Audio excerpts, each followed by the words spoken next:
नमस्कार। मेरा नाम है शिवम और आप देखना शुरू कर चुके हैं एसके योगा। आज हम लोग तीसरे अध्याय की तरफ आगे बढ़े हैं। उसके पूर्ववत यानी पातंजलि योग सूत्र जिस पे वाचन चल रहा है पिछले लगभग 3-4 दिनों से, उसी वाचन को हम लोग आगे बढ़ाएंगे। परंतु आज जब हम लोग जब तीसरे अध्याय की तरफ आगे बढ़ते हैं, खासकर विभूतिपाद की तरफ जब आगे बढ़ते हैं, तो उसके पूर्ववत में मैं आप सभी को एक बात बताना चाहता हूँ कि विभूतिपाद में 7वां 8वां 9वां श्लोक ऐसा है शुरुआती में, यानी पातंजलि योग सूत्र का जो तीसरा अध्याय है उसका उसका 7वां 8वां 9वां 10वां श्लोक ऐसा है जो आपको बहुत कंफ्यूज करेगा। इस कंफ्यूजन को दूर करने के लिए मैंने ये सोचा कि क्यों ना तीसरे अध्याय को जब मैं शुरू करूं उसके पहले मैं आप सभी के सामने समाधि और समाधि से संबंधित तमाम बातों को आपके समक्ष रख दूं। समाधि एक ऐसा विषय है जो मूल तौर पे हर योग के उसमें अंत में, मतलब आप राजयोग करें, मंत्र योग करें, हठ योग करें, ज्ञान योग करें, लय योग करें, उन सबके अंत में आना उसका तय है। तो जब ऐसा होगा कि समाधि अंत में आनी है और हर का जितने भी योग हैं उन सबका रिजल्ट समाधि के तौर पे, तो क्यों ना समाधि को थोड़ा सा जाना जाए। समाधि बेसिकली उस अवस्था का नाम होता है जिससे मोक्ष की प्राप्ति या मोक्ष की प्राप्ति से पूर्वत जो स्थिति होती है उससे उससे गुजरने की अवस्था होती है। समाधि में सामान्य तौर पे ईश्वरी सत्ताओं में विलीन होना है, यही अल्टीमेट गोल होता है हर व्यक्ति का। और महर्षि पातंजलि ने इसको दो मूलभूत रूपों में बांटा है। लेकिन चूंकि योग समाधि द्वारा मोक्ष प्राप्ति पर आग्रह करता है, इसलिए इसे पारिभाषिक रूप में समाधि कहा जाता है। सामान्यतः इसे कहा जाता है योगः समाधि, यानी यह समाधिस्थ की दिशा है जिसमें बाह्य जगत के साथ मूल तौर पे आपका संबंध छूट जाता है। और योग की साधना का जो लक्ष्य है वो क्या है, वो समाधि ही है, क्योंकि ये आत्मा को उसके काल संबंधी और जो भी उसका विषय है उन तमाम परिवर्तनशील विषयों से निकाल के और ईश्वरीय सत्ताओं में समाहित कर देता है। इसके द्वारा पुरुष नित्य पद को पुनः प्राप्त कर लेता है। नित्य पद का तात्पर्य होता है कि ईश्वर में यानी ब्रह्म में वापस से उस आत्मा का परमात्मा से मिलन हो जाता है और वो नित्य पद होता है। योग सामान्यतः समाधि का पर्यायवाची शब्द माना जाता है, यानी कि समाधि जिस प्रकार से आत्मा और परमात्मा का मिलन है, ठीक इसी प्रकार योग को भी माना जाता है कि ये इसका पर्यायवाची शब्द है।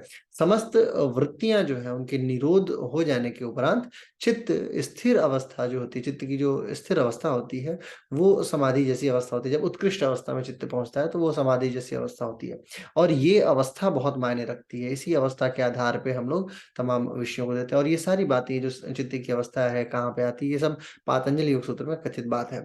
साधक जो होता है उसके निरंतर अभ्यास करते रहने से जब ध्यान और ध्येय एक मात्र हो जाते हैं, यानी प्रकाशक अपने ध्यानांतर के सदृश हो जाता है, यानी कि जो विषय है उस विषय में जो करता है उन दोनों में कोई डिफरेंस नहीं रह जाता। जैसे चीनी में अगर पानी मिलाया जाए तो उसमें कोई अंतर नहीं देखने को मिलेगा आपको। जब वो अंतर देखने को नहीं मिलेगा यानी कि वो एक हो चुका है, वो समाहित हो चुका है। अग्नि जैसे किसी चीज को जलाती है और जला के बिल्कुल अपने स्वरूप जैसा बना लेती है, तो वो एक जैसा हो जाता है। ठीक इसी प्रकार साधक और जो करता है और जो यानी जो ध्यान है और जो ध्येय है, ये दोनों एकमात्र हो जाते हैं, एक सदृश हो जाते हैं। तो ये अवस्था समाधि की अवस्था कहलाती है। आप पतंजलि योग सूत्र में देखेंगे उसमें बताया गया है कि चित्त की वृत्तियों के निरोध हो जाने की अवस्था को योग कहा जाता है, जैसे योगश्चित्त वृत्ति निरोध। परंतु एकाग्र अवस्था को भी योग माना जाता है, जिसमें जिसे मतलब मूल तौर पे संप्रज्ञात योग कहा जाता है। संप्रज्ञात अवस्था में मन विषय से अनभिज्ञ रहता है, यानी कि उसे उसे विषय से अभिज्ञ रहता है, यानी कि उस विषय को समझता है। वो अवस्था जिसमें चित्त अपने उद्देश्य में एकाकी हो जाता है, अकेला हो जाता है और स्पष्ट और यथार्थ पदार्थ को पूर्ण रूप से प्रकाशित करता है और धीरे धीरे करते हुए दुखों को दूर करता है और कर्म के बंधनों को बिल्कुल मुक्त कर देता है या ढीला कर देता है या समाप्त कर देता है। सभी जितनी भी मानसिक वृत्तियां हैं उन सबका दमन करना और अपने लक्ष्य पे फोकस बनाए रखना, ये संप्रज्ञात की अवस्था होती है। महर्षि पतंजलि ने संप्रज्ञात के विषय में कई सारी बातें बताई हैं। इसमें बताया इन्होंने कि इसके अंदर जो ज्ञाता होता है और ज्ञात, इन दोनों का संयोग होता है। ज्ञाता विषय को जानने के लिए केवल इसलिए कहता है क्योंकि वह स्वयं वही है जो ज्ञात है, यानी कि जो करता है वही कर्म है, जो कर्म है वही करता है। विचार और मतलब जो विचारणा है और विचारक, इन दोनों का विषय एक ही है। इस अवस्था में वितर्क, विचार, आनंद और अस्मिता के भाव संलग्न रहते हैं। ऐसे समाधि के ऐसे रूप हैं जिसे जिसे जिनका निश्चित विषय माना जाता है, जिसका बहुत हद तक विषय निश्चित होता है। इनका आधार है ना? इनके बहुत सारे आधारित ज्ञान की बात की जाती है। संप्रज्ञात अवस्था में मूल तौर पे रजोगुण और तमोगुण युक्त वृत्तियों का निरोध हो जाता है। अभी सतोगुण स्टिल बाकी रहती है। उस समय सत्व गुण जो है उसका प्रधान एकाग्र भाव वृत्ति होने के कारण से चित्त निर्मल हो जाता है। अब बात ये होती है कि संप्रज्ञात समाधि या इसको और किन-किन नामों से जाना जाता है? तो संप्रज्ञात समाधि को मित्रों सबीज समाधि, सविकल्प समाधि के तौर पे भी जाना जाता है। इसमें क्या है, ध्याता और ध्यान दोनों लुप्त हो जाते हैं और चित्त वृत्ति आत्माकार बनी रहती है, आत्मा के स्वरूप की जैसे बन जाती है। इस अवस्था का नाम संप्रज्ञात है, यानी प्रज्ञा के समान, प्लस प्रज्ञा प्लस यत, है ना? यानी प्रज्ञा के बिल्कुल जो समान है। रजस और तमस वृत्तियों का इसमें निरोध होता है, ये बात आपको बाखूबी याद रखनी है। रजस का गुण होता है, जैसे जैसे रजस को सामान्य तौर पे आप यूँ समझिए कि जो राजाओं जैसा गुण हो, और तमस का मतलब राक्षसों जैसा गुण हो, और सत्व का मतलब देवताओं जैसा गुण हो। सामान्य अर्थों में मैं कोशिश कर रहा हूँ कि आपको बता सकूँ कि आखिर ये संप्रज्ञात समाधि चीज़ क्या है? जिन लोगों ने कभी संप्रज्ञात के विषय में सुना ही नहीं हो, जो लोग योग में बिल्कुल नए हो, उन्हें संप्रज्ञात और असंप्रज्ञात से क्या लेना-देना? वो नहीं बात समझ पाते हैं। तो उनके लिए ये बात है, संप्रज्ञात को आप यूँ समझिए कि इसमें जो ध्याता और ध्यान है, यानी कि जो करता है और जो करने का विषय है, यानी कि सपोज़ कीजिए आप सोच रहे हैं आम खाने के बारे में, तो आम खाना भी आपका गायब हो जाएगा और आप तो खुद गायब हो ही जाएँगे। संप्रज्ञात का मतलब ये होता है कि दोनों की अवस्था जो है वो शून्य हो जाती है, ना आप अपने विषय में ध्यान रखते हैं और ना ही उस कर्म के विषय में, और ये शून्यता ही आपको अगले अगली स्थिति में लेके जाती है। संप्रज्ञात का सामान्य अर्थ होता है सम्यक, जैसे सम होता है ना, सम का मतलब होता है सम्यक, सम्यक का मतलब होता है संशय रहित, किसी भी चीज़ में आपका कोई संशय नहीं बचा हुआ है, कोई कन्फ्यूज़न नहीं बचा हुआ।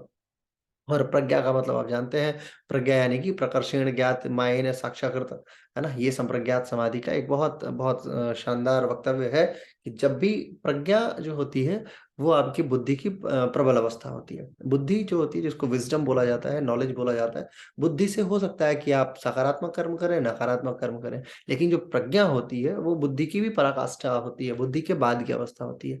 जब आप अपने प्रज्ञा चक्षु को खोल लेते हैं, प्रज्ञा ज्ञान को प्राप्त कर लेते हैं, अपने प्रज्ञा ऋतंभरा प्रज्ञा, और भी बहुत प्रकार की प्रज्ञाओं का वर्णन मैंने पिछले वीडियो में किया है। आप देखेंगे तो आपको पता चलेगा, उसमें कई प्रकार का प्रज्ञा बताया गया है। महर्षि पातंजलि ने भी कई प्रकार की प्रज्ञाओं का वर्णन किया, जिसमें ऋतंभरा का मूल तौर पे उन्होंने नाम लिया है। तो कहने का मतलब ये है कि जब आप अपने प्रज्ञा स्थिति में पहुँच जाते हैं, तो फिर आपको किसी भी विषय में संशय नहीं रहता और आप ये बात समझ जाते हैं कि आप अपने मार्ग पे अग्रसर हो चुके हैं।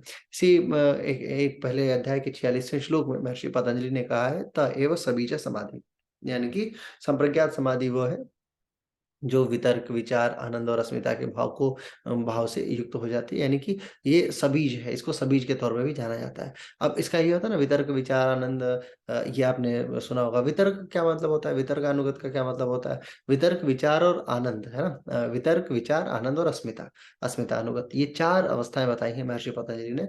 इसका मतलब, वितर्क का मतलब होता है जो पाँचों स्थूल कारक होते हैं ना, स्थूल का मतलब क्या-क्या है? स्थूलभूत कारण का मतलब चित्त, जल, पावक, गगन और समीर, यानी कि अग्नि है, वायु है, आकाश है, पृथ्वी है और जल है। ये पाँचों जो तत्व हैं, इन तत्वों के, और स्थूल इंद्रियाँ, यानी कि जो आपकी पंच ज्ञान इंद्रियाँ हैं, जैसे आँख है, आपकी नाक है, कान है, मुँह है, जीभ है और त्वचा है। ये सारा, ये 5 जो इंद्रियाँ हैं, ये, और किसी स्थूल विषय पे, या जब ये जो विषय होती हैं, ये जो इंद्रियों का विषय है और जो ये पंचमहाभूत हैं, उन पर चित्त स्थिर हो जाता है, यानी उन सबको शून्य कर देता है। शून्य वितर्क की बात होती है ना? इस पे कोई मतलब रिफ्लेक्ट तर्क नहीं है कि इसमें क्या है, और उन्हीं सूक्ष्म तत्वों में दिव्य और दिव्यायत स्वरूप का जो साक्षात्कार है वो शुरू हो जाता है। इसके मतलब इसमें कन्फ्यूज़न नहीं रहता है। आपकी इंद्रियाँ पंचमहाभूत से प्रकाशित या पंचमहाभूत से संबंधित किसी भी विषय पे शून्य हो जाती हैं, वितर्क उसे ही कहा जाता है। वितर्क को भी माना जाता है कि 2 प्रकार का होता है। सवितर्क यानी कि शब्द, अर्थ और ज्ञान की भावना, और निर्वितर्क का मतलब होता है शब्द, अर्थ और ज्ञान की भावना से रहित। यानी ये तीनों चीज़ें नहीं। वितर्क का मतलब हो गया कि जहाँ पे आपके पास शब्द है, अर्थ है, ज्ञान है, कर्म है, मोक्ष है, और भी 4-5 प्रकार होते हैं, लेकिन मूल तौर पे शब्द, अर्थ और ज्ञान माना जाता है। अब आपको मैं और सामान्य तरीके से समझाता हूँ।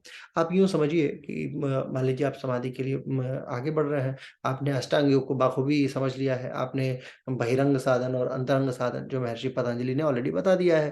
आपके साधन पाद में उन्होंने 5 यम, नियम, आसन, प्राणायाम और प्रत्याहार के बारे में बता दिया। अब वो क्या है, वो बहिरंग बोलते हैं। धारणा, ध्यान और समाधि वो विभूतिपाद की शुरुआती 6 श्लोकों में बता देंगे, 7 श्लोकों में, वो क्या है, अंतरंग साधन है। अब इन जब आप अंतरंग और बहिरंग साधनों को देख लेते हैं, तो जब आप आगे बढ़ते हैं तो उस कंडीशन में आपका चित्त जो है वो बड़ा स्टेबल हो चुका है, आप बहुत बिल्कुल काम हो चुके हैं, आपको किसी अन्य विषय पे कोई प्रश्न नहीं बचा, यानी कि आपके पास कोई तर्क नहीं बचा है।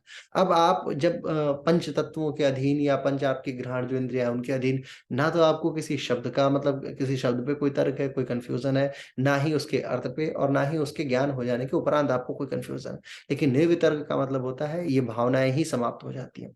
वहां पे वितर्क वाले में क्या है, वितर्क में हो सकता है कि आपको उसके मतलब मूल तत्वों में कहीं ना कहीं आप अगेन वो प्रश्न उठा सकें कि ये आखिर जो कार्य कर रहे हैं उसके पीछे क्या कारण है। लेकिन निर्वितर्क क्या करती है, वो इन चीजों से बाहर निकाल देती है। तो सवितर्क और निर्वितर्क ये आपके वितर्कानुगत के तहत आ जाता है। अब विचारानुगत को आप समझेंगे, अभी आप चारों को समझ लेंगे तो ये तीनों चीजें आसान हो जाएंगी आपके लिए।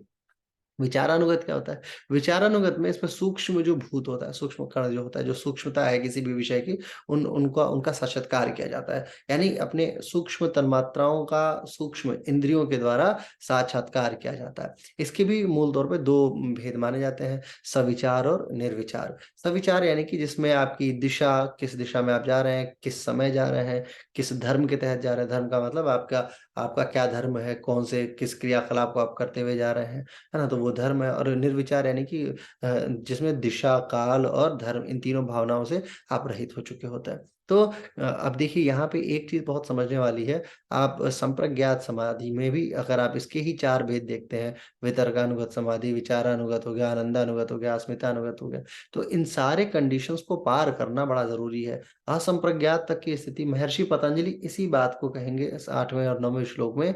और आप इनके विभूतिपाद के 8वें और 9वें श्लोक को देख के काफ़ी कन्फ्यूज़ हो सकते हैं। 8वां 9वां श्लोक जो है वो बड़ा डीप साइंस बताता है। इसीलिए मैंने सोचा कि पहले मैं आपको थोड़ा-सा इसके विषय में बता दूँ कि आखिर ये 8वां 9वां 10वां क्या श्लोक है और किस तरीके से। 8वें श्लोक में महर्षि पतंजलि ने कहा है, तदापि बहिरंगः निर्बीजस्य, यानी कि वैराग्य की दृढ़ता के बाद समाधि प्रज्ञा के संस्कारों का भी निरोध हो जाता है। तब निर्बीज समाधि सिद्ध होती है। इसी इसी बात को ये आगे कहते हुए जाते हैं कि निर्बीज समाधि जो है, तदापि बहिरंग निर्बीजस्य, यानी जो निर्बीज समाधि है वो भी बहिरंग साधन के तहत आती है। अब बहिरंग साधन है, इसके पहले तो बातें ये कही थी कि समाधि तक की अवस्था यानी धारणा, ध्यान और समाधि जो है वो अंतरंग साधन है। लेकिन स्टिल फिर निर्बीज को बोलना है कि ये कंडीशन में ऐसा भी है कि ये बहिरंग हो जाती है। बहिरंग का मतलब होता है आउटर, यानी कि जो जो चीजें आपके समाधि के अंतर्गत जाते हुए भी आपको वापस बैक टू पवेलियन लेके जा सके, उसकी बात होती है। बहिरंग का मतलब होता है जो आपको बाहर कर दे, या बाहरी अंग के तौर पे बहिरंग।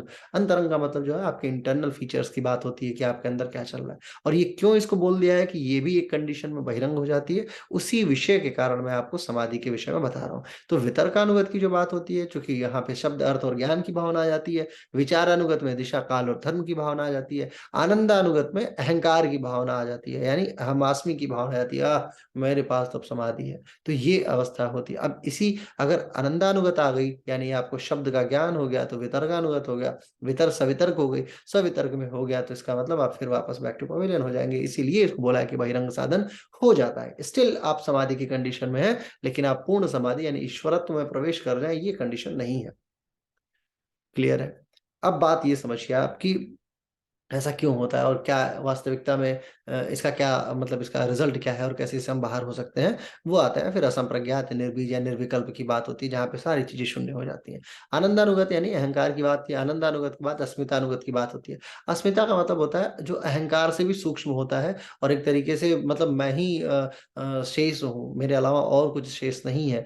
ये अवस्था अस्मितानुगत के तहत आ जाती है, यानी मेरे अलावा और अब कुछ नहीं है, शेष मैं ही सूक्ष्म हो चुका हूँ, मैं हूँ, ये वाली भावना जो है, अहंकार का भी जो डबल मान के चलिए आप, वो अस्मिता की बात होती है।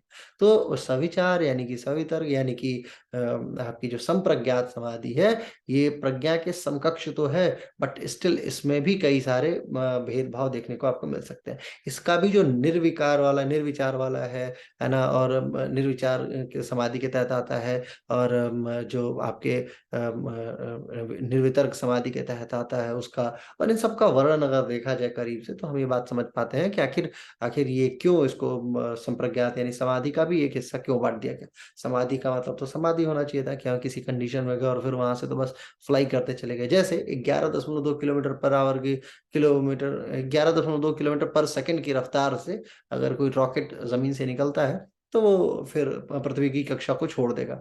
उससे यदि कम उसकी रफ्तार होगी, 11 किलोमीटर प्रति सेकंड अगर रफ्तार होगी, तो वो पृथ्वी की कक्षा से बाहर ही नहीं जा पाएगा। क्यों? क्योंकि पृथ्वी का जो गुरुत्वाकर्षण है उसको खींचता रहेगा। तो वही 11.2 किलोमीटर पर सेकंड की रफ्तार यहाँ समाधि में भी होती है। अगर आपको चाहिए कि आप ईश्वरीय सत्ताओं में विलीन हो जाए, यानी एक ग्रेविटी से, ग्रेविटी का मतलब आपका ये संसार जो है वो आपको खींच रहा है बार बार, आपके अंदर इतने सारे विचार हैं, आपका शब्द ज्ञान है, आपका अहंकार ज्ञान है, और अंत में जो अस्मिता अनुगत जो स्थिति है, लास्ट अहंकार से भी सूक्ष्म मान के चलिए आप, इतना सूक्ष्म है कि वो आपके अंदर बहुत इजीली नहीं जाएगा। तो ये ग्रेविटीज है एक तरीके से जो आपको बार बार ईश्वरीय सत्ताओं में विलीन होने से पूर्वक खींच लेती हैं। अब बात आती है असंप्रज्ञात की, यानी कि असंप्रज्ञात समाधि क्या है, यानी निर्बीज समाधि क्या है, यानी कि निर्विकल्प समाधि क्या है। अब ये अगेन इसमें देखिए, असंप्रज्ञात यानी संप्रज्ञात समाधि के बाद विवेक ख्याति जो होती है, जैसे ही आप संप्रज्ञात समाधि में प्रवेश कर जाइएगा तो आप विवेक ख्याति को महसूस करने लगेंगे। विवेक ख्याति जो होती है, इसके विषय में भी मैंने पूरा वीडियो बनाया हुआ है, पिछले पतंजलि योग सूत्र को जाके देखिए, तो उसमें विवेक ख्याति के विषय में काफी सारी बातें मैंने की है।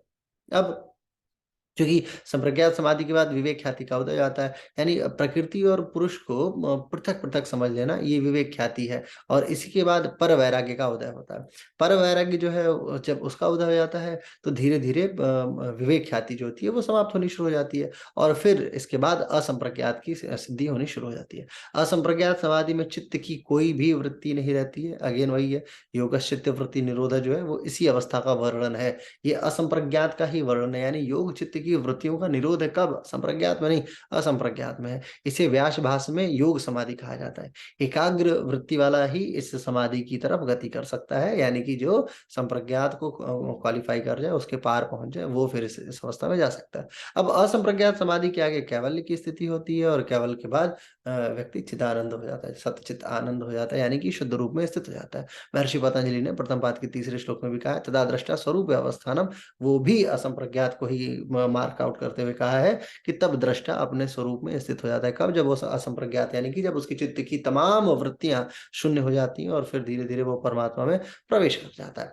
अब इसके लिए बहुत सारे अंगों का भी वर्णन किया गया है, जैसे योगांगों के अनुष्ठान से अपर वैराग्य की प्राप्ति होती है, उसके बाद अपर वैराग्य से संप्रज्ञात की प्राप्ति होती है, संप्रज्ञात से आध्यात्म प्रसाद और ऋतंबरा की प्राप्ति होती है, ऋतंबरा प्रज्ञा की प्राप्त होती है।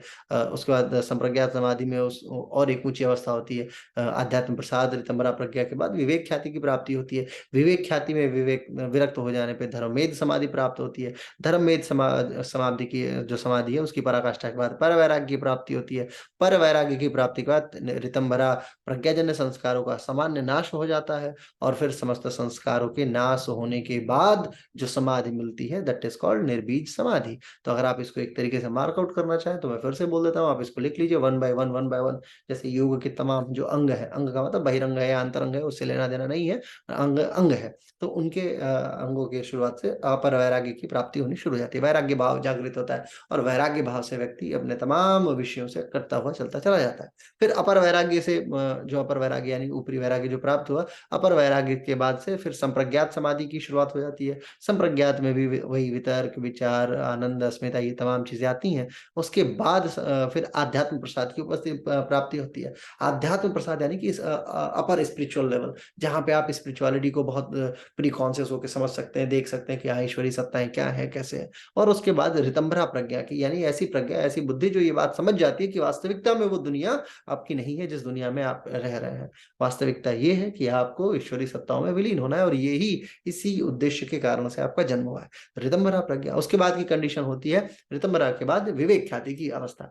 विवेक ख्याति में जहां पे आपका विवेक जो होता है वो ये बिल्कुल मतलब प्रज्ञा के बाद की जो अवस्था है, विवेक ख्याति की बात की जाती है। विवेक ख्याति में आप अपने विवेक की ख्याति, यानी ख्याति का मतलब प्रसिद्धि, उसको समझ जाते हैं कि वास्तविकता ये है कि आपकी बुद्धि अब इतनी योग्य हो चुकी है जो ईश्वरीय सत्ताओं को समझने लगी है। जब आप ईश्वरीय सत्ताओं को समझने लगेंगे तो फिर उसके बाद थोड़ा समय लगेगा, जिसको विरक्ति की अवस्था कही जाती है, और विरक्ति के बाद धर्ममेध यानी कि धर्मयुक्त हो जाते हैं आप।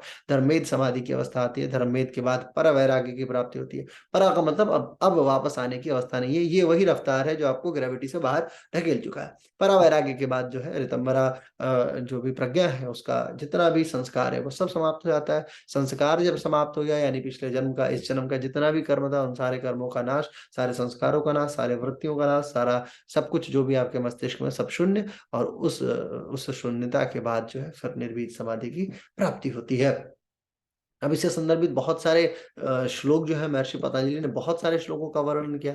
अगर मैं इसका वर्णन करूंगा तो आप आश्चर्यचकित रह जाइएगा कि कितने सारे श्लोकों का वर्णन इन्होंने कहाँ-कहाँ से, क्योंकि देखिए सिर्फ इसी में नहीं, अन्य बहुत सारी किताबों में समाधि का वर्णन किया गया है। जैसे तदेवार्थ मात्र निर्वसम स्वरूपमस्योमिव समाधि, योग सूत्र का तीसरा, वितर्क विचारानंद अस्मितानुगत संप्रज्ञातः, वितर्क चित्तस्य लंबेन स्थूल आभुगः। तो इस तरीके से बहुत सारे सूत्रों का वर्णन अगर हम लोग देखते हैं तो संप्रज्ञात समाधि और असंप्रज्ञात समाधि के विषय में किया गया है। लेकिन मेरा मूल उद्देश्य इस वीडियो को बनाने का सिर्फ ये था ताकि आप ये समझ पाएँ कि किस प्रकार से महर्षि पतंजलि ने अपने विषयों को आपके सामने रखा है। जब हम लोग तीसरा अध्याय अध्ययन करेंगे तो उसका जो 8वां श्लोक है वो आपके लिए, इसीलिए मैं पहले ही चाहता था कि थोड़ा आप इस विषय को जान जाएँ, समझ जाएँ, ताकि 8वें श्लोक को पढ़ने में आपको कहीं से कोई दिक्कत ना आए। अब इसके इतर जो भी बाकी के जितने सूत्र हैं वो बहुत आसान है। यानी तीसरे अध्याय को अगर आप देखेंगे तो तीसरे अध्याय का बाकी का जितना सूत्र है वो बहुत ईज़िली पार हो जाएगा 10, 12, 15 श्लोकों तक।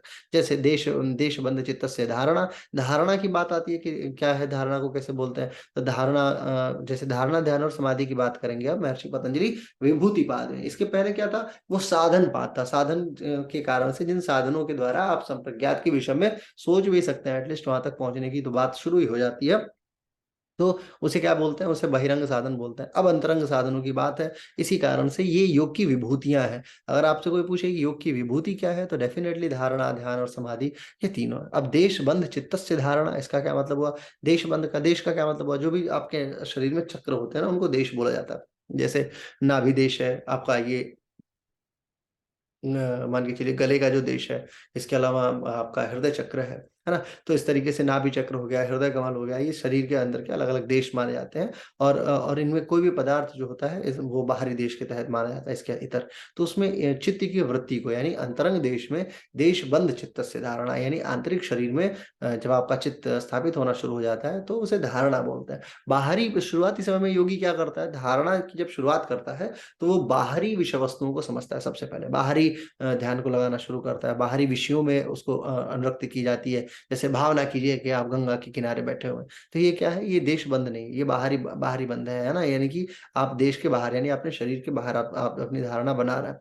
जब आप अपने शरीर के अंदर बनाना शुरू कर देते हैं, अपने चक्रों के ऊपर बनाना शुरू कर देते हैं, तो वो धारणा की शुरुआत है। और इनिशियल स्टेज यही माना जाता है। यानी कि धारणा का अभ्यास करना है तो आपको आपके शरीर के ऊपर, आपके चक्रों के ऊपर ध्यान लगाने, मतलब धारणा लगाने की मेंटालिटी डेवलपमेंट। धारणा को आप यूँ समझ लीजिए कि इसे मेंटालिटी डेवलपमेंट के तौर पे हम लोग कन्वे कर सकते हैं। Mentality development is one of the most basic and prestigious thing. क्यों? क्योंकि एक बार अगर आपका मन उस दिशा में आगे बढ़ निकलेगा, जिस दिशा के कारण से आप योग शास्त्र का अध्ययन कर रहे हैं, तो आप उस दिशा में बहुत तीव्रता से आगे बढ़ेंगे। तो देशबंध चित्तस्य धारणा की बात आती है। दूसरे श्लोक में महर्षि पतंजलि ध्यान के विषय में बताते हैं तत्र प्रत्येकतानतः ध्यान, यानी कि जहाँ चित्त जो होता है, तत्र का मतलब जहाँ पे चित्त लगा हुआ है, जिस भी देश में लगा पड़ा है, उस देश में उस वृत्ति का एक तार चलना ध्यान है। लगातार उसमें कॉन्शियस फोकस बनाए रखना, कॉन्शियस के साथ में, यानी आपके चैतन्य स्वरूप का जब ध्यान वहां बना रहता है, उसके बाद कोई वृत्ति नहीं आ रही है, कोई अन्य चीज नहीं आ रही है। जैसे मन होता है, अगर आपके मन को बोला जाए कि आप बिना किसी विचार के विचार शून्य होइए।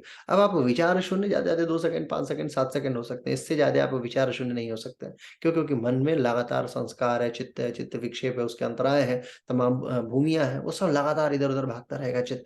तो चित्त को कंट्रोल करना और कंट्रोल करके फिर एक ही देश पे ध्यान लगाए रखना, फ़ोकस बनाए रखना, बाँध के रखना। जैसा होता है ना कि हमने फ़ोन को उठाया और फ़ोन उठा के कहीं रख दिया। तो अब वो वहां से नहीं भाग रहा है। लेकिन अभी अगर अगर कोई जानवर है, उसको वहां पे रख देंगे, एक चीज से बांध के रख दें, तो उसी के राउंड राउंड राउंड राउंड घूमता रहेगा। तो चित्त धारणा जो होती है वो ध्यान की प्रिय अवस्था होती है, और मेंटालिटी डेवलपमेंट ही माने आपके इंटरनल आपके चक्रों के ऊपर मेंटालिटी डेवलपमेंट जो है वो ध्यान का मूल तत्व बनता है। और फिर यही ध्यान जो है आगे समाधि की तरफ आपको आगे अग्रसित कर देता है। समाधि का स्वरूप बताते हुए महर्षि पतंजलि कहते हैं, तदेवार्ध मात्र निर्भासम स्वरूप शून्यमी व समाधि।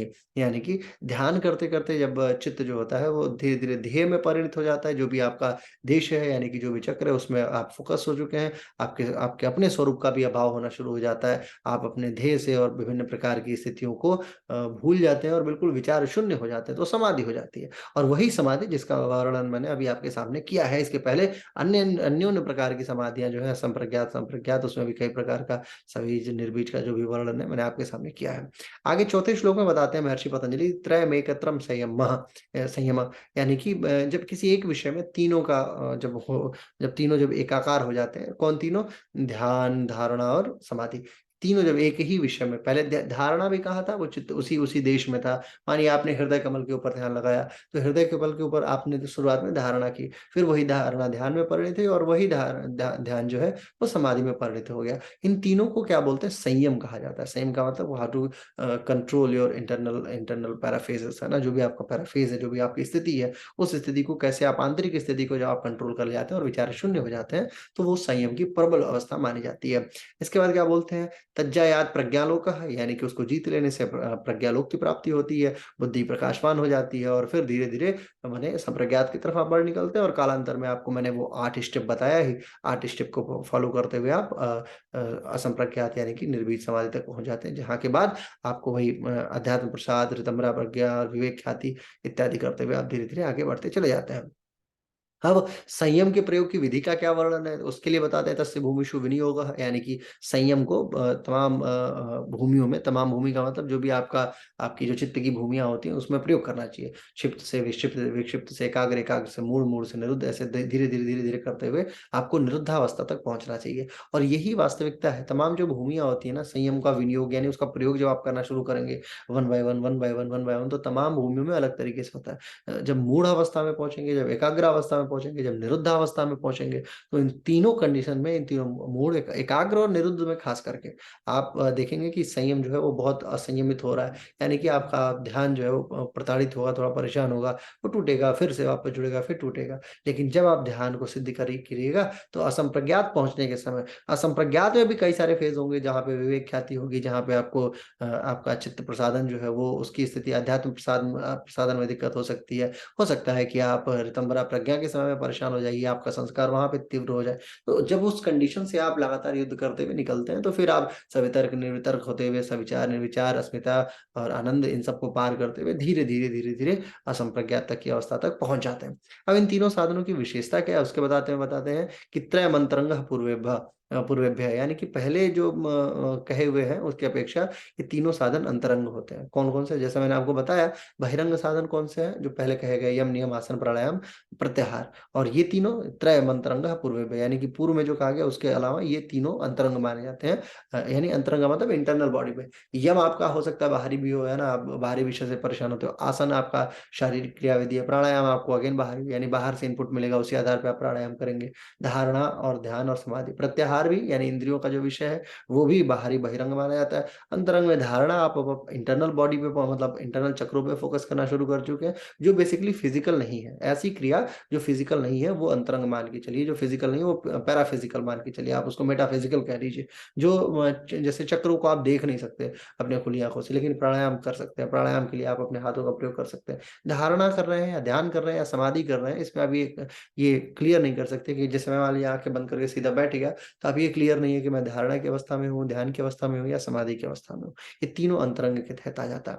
इसी बात को कहते हैं महर्षि पतंजलि की ये त्रयमंत्रंगः पूर्वेभ्यः। और 8वां जो है, तदापि बहिरंग निर्बीजस्य, यही 8वां है। और 9वां है व्युत्थान निरोध संस्कार योग ही भाव प्रादुर्भाव निरोध क्षण चिंता वयो निरोध परिणाम। और 10वां है तस्य प्रसवयिता संस्कारात्, है ना? इन्हीं तीनों श्लोकों के कारण से मुझे समाधि को सबसे पहले आपके सामने वर्णन करना पड़ा, है ना? ये बड़ा महत्वपूर्ण श्लोक है 8वाँ, 9वाँ और 10वाँ जो है। तो तदपि बहिरंग निर्बीजस्य, इसके विषय में बताते हैं कि जब जो ऊपर जो धारणा इत्यादि है, ये तीनों निर्बीज समाधि का अंग है, लेकिन फिर भी ये कई जब ये समाधि की अवस्था में आता है तो इसको बहिरंग मान लेते हैं। इसके पहले अगर योग की अवस्था में लेते हैं तो ये अंतरंग होता है, डेफिनेट है ये, लेकिन तदपि बहिरंग निर्बीजस्य, यानी कि वैराग्य की दृढ़ता होने पे जब समाधि प्रज्ञा के संस्कारों का भी निरोध हो जाता है, तब निर्बीज समाधि सिद्ध होती है। यानी धारणा, ध्यान और समाधि वो उसके अंतरंग साधन नहीं हो सकते। अंतरंग साधन का मतलब वो ऐसा साधन नहीं हो सकता जिसके कारण से मतलब आप इस पे कहीं न कहीं बाहरी चीज़ों से भी इससे परेशान हो सकते हैं। वृत्तियाँ जो होती हैं बेसिकली वो परेशान कर देती हैं। मैं समझाता हूँ इस बात को कि ये कहना क्या चाहते हैं। जैसे मान लीजिए गुणों का स्वभाव जो होता है वो चंचल है, तो उसी चंचलता के कारण से जब आप अंतरंग की बात करते हैं, तो अंतरंग का मतलब बाहरी किसी भी चीज़ से प्रताड़ित ना हो, परेशान ना हो, ठीक है? तो जब आप समाधि की तरफ आगे बढ़ निकलते हैं, ठीक? जब आप इसे अंतरंग बोल रहे हैं और उसके बावजूद आप वृत्तियों से परेशान हो जाते हैं, वृत्तियाँ का मतलब जो वृत्तियाँ पंचतः होती है ना, प्रमाण, विपर्य, विकल्प, निद्रा और स्मृति, हो सकता है कि ये वृत्तियाँ आपको इनिशियल कंडीशन में परेशान कर दें। तो इस कारण से ये उसके अगर समाधि की अवस्था में जाते हैं, तो अगर आप बाहरी वृत्ति से परेशान हो जाते हैं, तो फिर ये बहिरंग साधन के तहत माना जाएगा। तब ये मतलब तब तक इनिशियल कंडीशन में ये बहिरंग है। कालांतर में ये जब निर्बीज की अवस्था में होगा तो ज़रूर ये अंतरंग होगा, लेकिन उसके पहले की जो पूरी अवस्था है, वो ये अंतरंग नहीं माना जा सकता। इसी बात को बताते हैं। क्या कहते हैं? व्युत्थान निरोध संस्कार्यो संस्कार्योर्विभाव प्रादुर्भव निरोधक क्षण चिंतावयो निरोध परिणामः।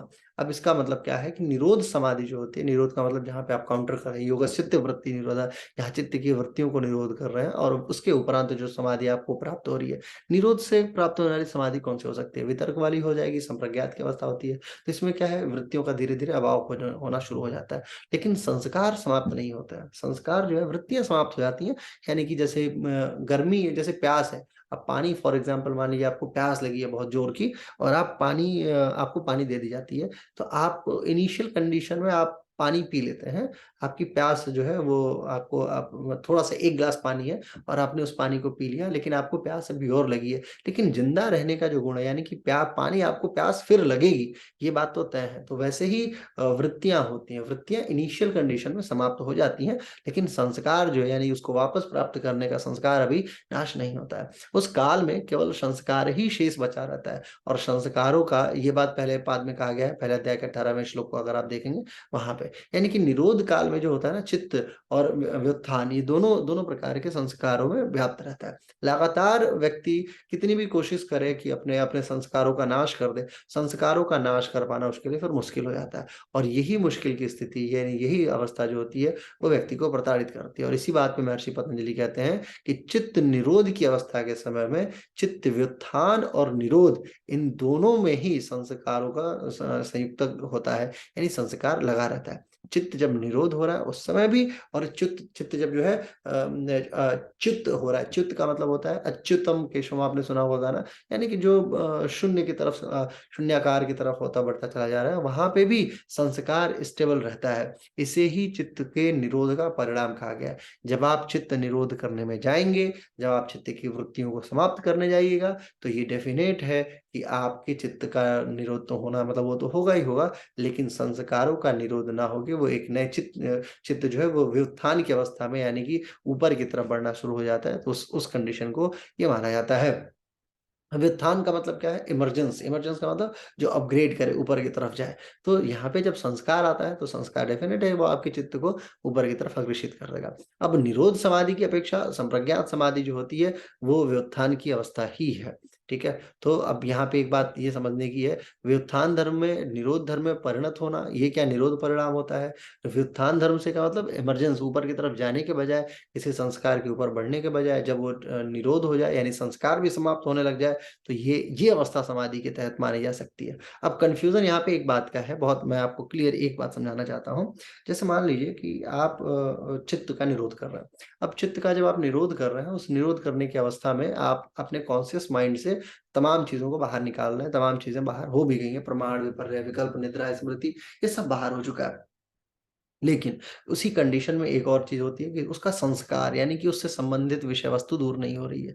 तो उसी विषय वस्तु को दूर करने के लिए जब आपका संस्कार व्युत्थान अवस्था यानी इमर्जेंस अवस्था में यानी अपग्रेड अवस्था यानी कि एडिशन में होता है, जब वो एडिशन में हो, उस चीज़ को अगर आप निरोध कर देते हैं, उस चीज़ को यानी उसके संस्कारों का जब आप मूल जो संस्कारों का है उसको समाप्त करने की बात करते हैं, तो फिर वो समाधि की अवस्था होती है और यही यहीं से संस्कारों का फिर धीरे-धीरे नाश होना शुरू होता है और फिर बलवती क्या होती है जो निर्वितर्क समाधि है, जिसको असंप्रज्ञात भी बुलाते हैं, फिर धीरे-धीरे वो आगे बढ़ती जाती है। 10वां श्लोक कहता है तस्य प्रशांत वाहिता संस्कारा यानी संस्कार बल से उस चित्त की जो होती है ना, वो प्रशांत वाहिता यानी कि वो स्थिति जो होती है वो कंटिन्यू फ्लो में रहती है और ये फ्लो ही है जो व्यक्ति को हमेशा से प्रताड़ित करता हुआ आया है। इसी फ्लो के कारण से संस्कार जो है वापस व्यक्ति को चित्त की तरफ खींच देता है। तो लोग चाहते हैं कि संस्कार जो है वो धीरे-धीरे समाप्त हो जाए। निरोध संस्कारों के प्रभाव से योगी की जो चित्त की स्थिति होती है वो पूर्णतः शांत हो जाती है। जैसे संस्कार शून्य हुआ, योगी पूर्णतः शांत हो गया। यानी उस अवस्था में योगी का चित्त शांत, सहज गति के साथ धीरे-धीरे फ्लो में आगे बढ़ जाता है। तो ये संस्कार वहिता की बात की जाती है।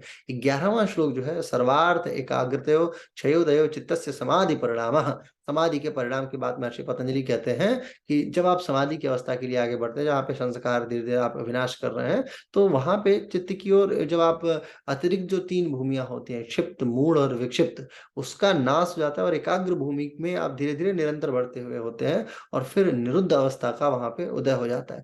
चित्त के लिए समाधि का यही परिणाम है और यही परिणाम आपके लिए असंप्रज्ञात यानी कि बाद में निर्वीज समाधि तक आपको लेके जाएगा।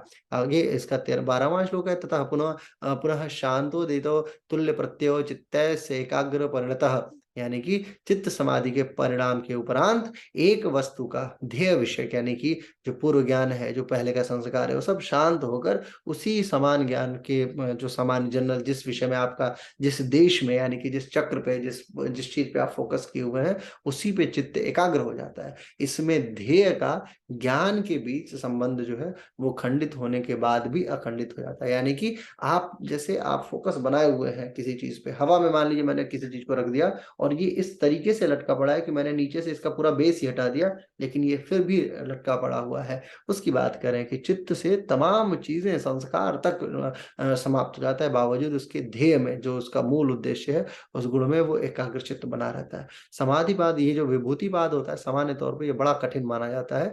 अगर इसका वर्णन आप देखेंगे तो इसमें बहुत सारे श्लोक खास करके 8वें के बाद से ऐसी स्थिति आ जाती है जहाँ पे व्यक्ति परेशान हो जाता है। 13वां श्लोक जो है वो और भी इससे विलक्षण है। एतेन भूतेन्द्रियेषु धर्म लक्षणावस्था परिणामा व्याख्यातः यानी कि नितिन का मतलब जो चित्त के परिणाम की बात हो रही है, उसकी अवस्था है। उसमें बताते हैं कि भूतेन्द्रियेषु यानी पाँचों भूत और सभी इंद्रियों में होने वाले धर्म लक्षणा अवस्था परिणाम यानी धर्म लक्षण, लक्षण परिणाम और अवस्था परिणाम, ये तीनों परिणाम कहे जाते हैं या कहे जा चुके हैं।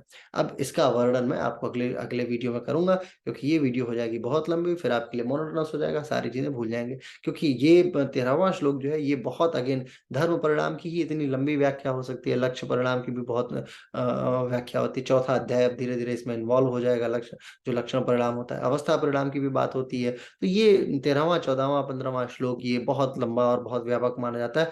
विभूतिपाद को आसानी से नहीं समझा जा सकता, ये मैं आपको पहले बता दूँ। कन्फ्यूज़न इसमें होगा और जितनी बार आपको कन्फ्यूज़न हो, आप उतनी बार इसको पढ़िए, हर बार आपको कुछ ना कुछ नया मिलेगा, मैं आपको ये बात बताना चाहता हूँ। अगर आपको कोई कन्फ्यूज़न हो तो आप ज़रूर मुझे कमेंट में बताइएगा, मैं कोशिश करूँगा कि उस विषय के ऊपर एक व्यापक वीडियो और बनाऊँ और जब ये व्यापक वीडियो मैं बनाऊँगा तो आप इस बातों को समझ पाएँगे कि कैसे ये पूरा जो सिस्टम है ये कैसे आगे बढ़ रहा है। बस आज की वीडियो के लिए इतना ही, बहुत-बहुत आभार। मुझे अपेक्षा है आप संप्रज्ञात, असंप्रज्ञात और शुरुआती विभूतिपाद के 1 से 10 श्लोकों का सही से वाचन कर पाए होंगे, देख पाए होंगे, समझ पाए होंगे।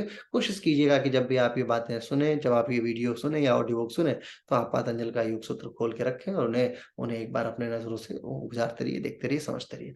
बहुत-बहुत आभार, धन्यवाद, नमस्कार। आज का वीडियो सिर्फ़ इतना ही।